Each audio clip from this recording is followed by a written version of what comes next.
సుధీర్ ఎరడోస్ ఈరోజు క్రిస్మస్ సందర్భంగా మియాపూర్లో ఉన్న కల్లర్ టెంపుల్కి అయితే వెళ్ళడం జరిగింది. ఇక్కడ చూసుకుంటే చాలామంది క్రౌడ్ అయితే వచ్చారనమాట. క్రిస్మస్ సందర్భంగా చాలామంది క్రౌడ్ అయితే టెంపుల్కి అయితే ఇచ్చేసారు. చూడండి ఎలా ఉన్నారో క్రౌడ్. చూసుకుంటే ఇసుకెత్తారన్నంత జనం ఉన్నారనమాట. ఇక్కడ మీరు ఇక్కడ షాపులు చూడండి ఎలాగ పడుతున్నారు. అలాగే ఇక్కడ చూసుకుంటే ఎన్నో రకాల ఎంత డిఫరెంట్ ఐటమ్స్ డెకరేషన్స్ అయితే మీకు కనబడుతున్నాయి కదా. చాలా డెకరేషన్ చేశారు, చాలా నీట్గా ఉందన్నమాట. మీరు ఫుల్ వీడియో చూడండి మై ఫ్రెండ్స్. చూసి మా ఛానల్ సబ్స్క్రైబ్ చేసుకోండి friends. Please to subscribe my channel Sudheer Erados. జై భారత్ మాతాకి జై. Please to subscribe my channel friends.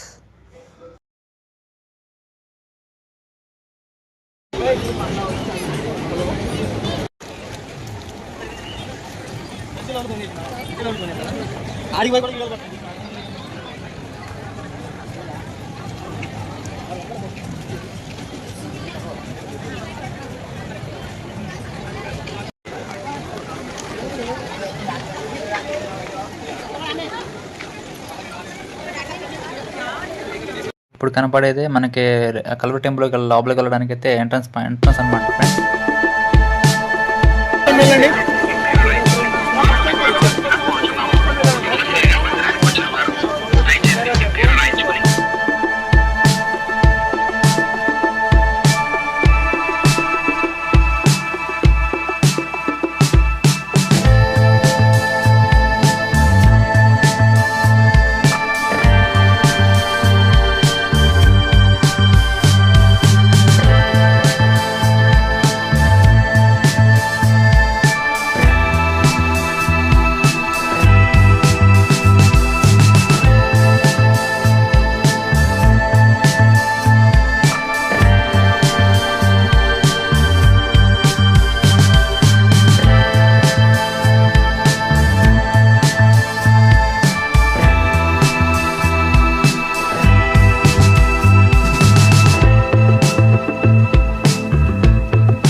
నాతో వారికి ఏం పని?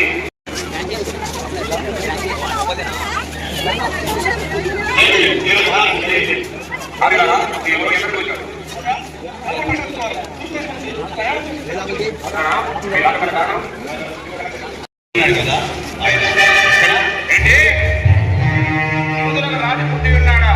ఈ ఉదయ సామ్రాజ్యం యజమాని ప్రేమను చేసుకొని అందులో పంపించిన మనం అంగీకరిస్తారా? లేక ఎవరు పనికి పనులు మనం నిజంగా రాసి క్షమాపణ పత్రం లేకపోతే ఎప్పుడు తెచ్చని పట్టణంలో రాసిచ్చినట్లయితే దొరికిపోతున్న అవసరం ఉన్నటువంటి పనికి పనులు వారి యొక్క మాట అభివృద్ధి చేస్తారు. ఆ రోజు ఎందుకు తెలుసా? యజమాని తన ఉద్యోగస్తుల పట్ల ప్రేమ కలిగి వాళ్ళ ఉన్న అప్పంత తెచ్చాలని చెప్పి ఆశపడి ప్రయత్నం చేస్తే విన్నారని ఎప్పుడు విశ్వసించలేదండి.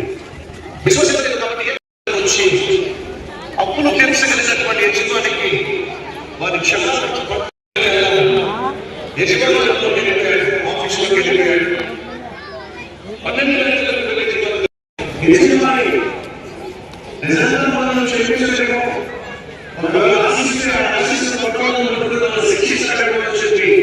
ఆయన చెప్పబట్టి ఏం లాభం జరగాల్సినటువంటి నష్టం జరిగిపోయింది. సడన్ గా దేవుని దూత ప్రత్యక్షమై భయపడకండి, ప్రజలందరికీ కలుగుతూ మహా సంతోషకరమైన సువర్తమానం నేను మీకు తెలియజేస్తున్నాను. దావీదు పట్టణమందు నేను మీ కొరకు రక్షకుడు జన్మించాడు, ఈయనే ప్రభు అయిన యేసుక్రీస్తు. ఈ సువార్త వారు విన్నారు, రక్షకుడు జన్మించాడు అనగా ప్రతి పాపిని వారి పాపము నుండి విడిపించడానికి, రక్షించడానికి రక్షకుడు జన్మించాడు. ఇది సువార్త, ఇది శుభవార్త. ఆయనను విశ్వసించినట్లయితే, ఆయనను నమ్మినట్లయితే వారిని ప్రేమించినటువంటి ఇచ్చిన వారిని వారిని అప్పు తీర్చాలని చెప్పి, తానే తీర్చాలని చెప్పి ఒక వర్తమానం పంపించాడు, ఒక సువర్తమానం పంపించాడు. వారు విన్నారు, విశ్వసించారా?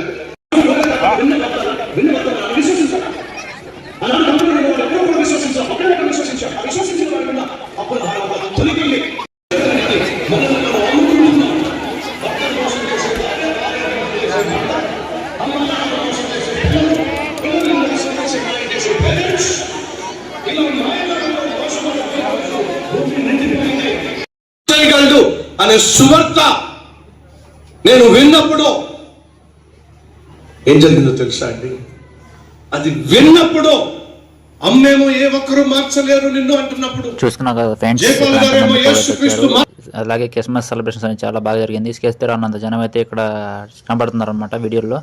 మీకు వీడియో నచ్చినట్లయితే నా వీడియోని సబ్స్క్రైబ్ చేసుకోండి ఫ్రెండ్స్, అలాగే లైక్ చేయండి. మీకు ఈ వీడియోలో ఏదన్నా నచ్చకపోయినా క్షమించండి, నెక్స్ట్ కూడా మంచిగా తీస్తాను. మీరు సబ్స్క్రైబ్ చేసుకుని మర్చిపోతే కోరుకుంటున్నాను friends. Please to subscribe my channel Sudheer riders. ఎక్కడ పాపం చేయడానికి అవకాశం దొరుకుతుందా, ఎవరితో పాపం చేయడానికి అవకాశం దొరుకుతుందా అని చెప్పేసి విచ్చలవిడిగా జీవిస్తాడు, కలస్తాడు. ఈ బూతు సినిమాలు చూసేవాడు బ్రతుకులు జాగ్రత్తగా మీరు పరిశీలన చేస్తే సొంత చెల్లితోనే పాపం చేయడం, సొంత అక్కతోనే పాపం చేయడం, కొన్ని సందర్భాల్లో అమ్మతో కూడా పాపం చేసిన దౌర్భాగ్యులు ఉన్నారు. బలవంతం చేసేటువంటి పాపిష్యం. ఎక్కడి నుంచి వచ్చింది పైశాచికత్వం? సైతాన్ని బంధించి పడేశారు. తాగుబోతులు ఏమైనా సుఖంగా ఉంటున్నారా? ఆ త్రాగుల వల్ల ఆరోగ్యం పాడైపోతుంది, ఊపిరితిత్తులు పాడైపోతున్నాయి. ఆ బోట్లో, ఆ కేజీలో పక్షులను బంధించేసి కూడా బంధించి పడేశాడు. దేనిలో బంధించాడు? పాపంలో బంధించాడు. పాపిష్టి అలవాట్లో బంధించి పడేశాడు. ఈ రోజు మనిషి కలిగిన పాపిష్టి పనుల వల్ల సంతోషం పోగొట్టుకున్నాడు, సుఖాన్ని పోగొట్టుకున్నాడు, సత్సంబంధాలు పోగొట్టుకున్నాడు. నరకం చూపించాలి, ఆయనకు సంతోషం లేకుండా చేయాలి.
మీరు చూసుకుంటే ఫ్రెండ్స్ వ్లాగ్ మాత్రం చాలా బాగా వచ్చిందనమాట. నేనైతే కష్టపడి చాలా బాగా తీశాను. మీకు నచ్చితే నా ఛానల్ని సబ్స్క్రైబ్ చేసుకోండి ఫ్రెండ్స్. అలాగే మీరు సపోర్ట్ చేయండి, మంచి మంచి వ్లాగ్స్ తీస్తూ ఉంటాను. మీకు నాకు వ్లాగ్ ఎలా ఉందనేది కింద కామెంట్ సెక్షన్లో మెన్షన్ చేయండి. నేను నీట్గా అయితే తీసానని అయితే అనుకుంటున్నాను friends. Please to subscribe my channel friends. ఇంతటితో ఈ వ్లాగ్ అయితే ముగిస్తున్నాను. Okay friends, bye friends. Please to subscribe my channel Sudheer riders.